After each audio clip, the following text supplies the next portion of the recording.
ராம் ராம், வாழ்க வளமுடன். Voice of conscious அனைவருக்கும் இனிய மாலை வணக்கம். வெள்ளிக்கிழமைக்கு தகுந்த மாதிரி இன்னொரு சுமங்கலி பூஜை.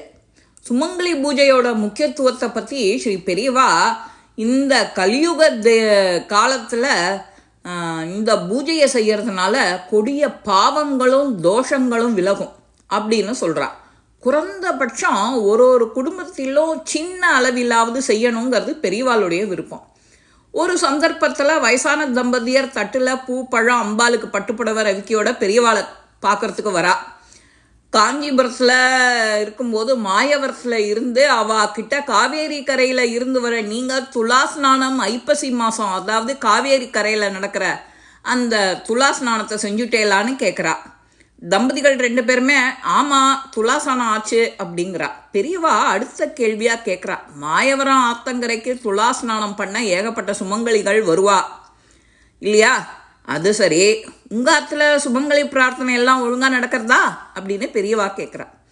இந்த கேள்வியை கேட்டதுமே தம்பதியரோட முகம் வாடிப்பட்டு, முன்பெல்லாம் ஒழுங்காக நடந்தது பெரியவா, இப்போது சுமங்கலி பிரார்த்தனை நடந்து பல வருஷமாச்சு அப்படின்னு சொல்லி அந்த அம்மா கண்ணீர் விடுறா. அந்த அம்மாளுடைய கணவர் மனைவியை சமாதானப்படுத்தி அழுகை நிறுத்துறார். பெரியவா கிட்ட, என்னோட கூட பிறந்தவா 2 ஆண் 1 பெண், அவளும் 3 வருஷத்துக்கு முன்னாடி இறந்துட்டா. அதற்கு முன்பே சுமங்கலி பிரார்த்தனை நடத்தாமல் விட்டுட்டோம். இப்போது எங்கள் குடும்பத்தில் வசதிக்கு எந்த குறைச்சலும் இல்லை. ஆனால் குடும்பத்தில் யாருக்கும் சுகமோ மன நிம்மதியோ இல்லை. என் பேரனுக்கு 5 வயசு ஆகுது, பேரனுக்கு இன்னும் பேச்சு வரல. என் மூத்த நாட்டு பொண்ணுக்கோ ரத்தத்தில் புத்துநோய். மன நிம்மதி வேண்டி தான் உங்களை தரிசிக்க வந்தோன்னு சொல்லி முடிக்கிறார். கொஞ்ச நேரம் மௌனம் காத்த பெரியவா, இப்போது என் முன்னாடி வச்சிருக்கிற பழம் பூ தான் உங்களுக்கு கொடுக்குற பிரசாதம். சரி, கொண்டு வந்த பட்டுப்புடவையை மூத்த நாட்டு பொண்ணுக்கு கொடுத்து கட்டிக்க சொல்லு. இனிமே பட்டுப்புடவையே வேண்டாம், அது நல்லது அல்ல இல்லையா?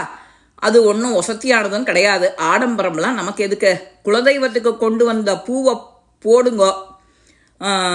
அதோட முக்கியமாக ஒரு காரியம் அப்படின்னு சொல்லிட்டு பெரியவா பேச நிறுத்துறா. கேட்டுட்டு இருந்த அந்த தம்பதியர், பெரியவா என்ன உத்தரவு போட்டாலும் அதை நாங்கள் அப்படியே செய்கிறோம் அப்படின்னு சொல்கிறா.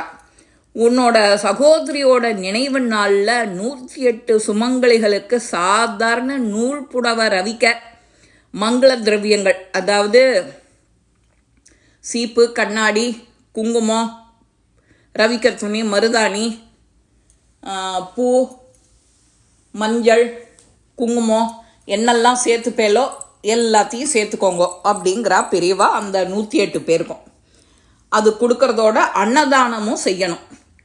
அதன் பின்னாடி எல்லாமே நன்மையாக நடக்கும்னு சொல்கிறா அந்த தம்பதிகளோ பெரியவா உத்தரவுப்படி சுமங்கலி பூஜை செய்கிறா. 3 ஆண்டுகளில் பேரனும் பேச தொடங்கிட்டான்.